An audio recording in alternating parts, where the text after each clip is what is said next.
February 21st, 2013. My dad was a private detective. When I was in grade school, my father, Vern, was a private detective, and our family believed in raising their own kids. So after school, instead of ending up in daycare, I ended up on stakeouts with my dad. I learned to look for clues and to notice patterns in behavior.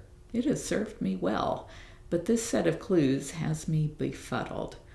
As you know from the Safari Guide, Precious and the Great Pretender are littermates, they're bobcats, who we rescued from an auction where they were being bid on by taxidermists.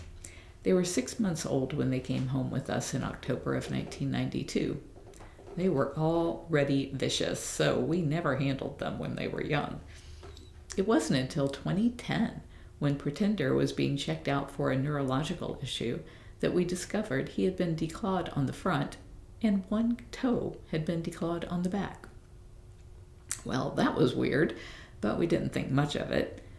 Then back to Precious, ended up on the observation chart for a malformed claw, and Pretender was on the chart for not eating.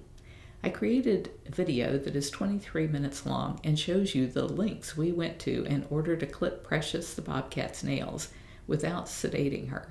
At 21 years of age, we really didn't want to sedate either of them because the sedation can be very dangerous.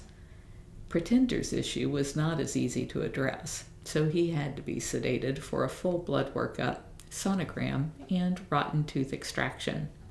While Jamie and I were trying to wake him, which took more than 6 hours, we began wondering aloud why someone would have these two kittens, probably as pets, and yet one was declawed on the front and one toe on the back, and the other kitten had all of her claws. Maybe Pretender had been declawed front and back and had just grown some back in. Maybe the people realized after the surgery just how scary it is to sedate a cat. Did they have to finish before they were done due to some emergency? Or maybe they just felt so bad about doing that to him that Precious was spared? If they cared so much, then why would they offload the kittens at an exotic animal auction where taxidermists would bid on cats to turn them into den decorations? Who knows? What we do know is that Precious and the Great Pretender have lived long, healthy lives here, thanks to all of you keeping such a close eye on them, and because of the great care you give all of the cats. And then this picture is Jamie and my dad had a great love of plants. Both of them really loved getting their hands in the dirt and growing beautiful, beautiful plants.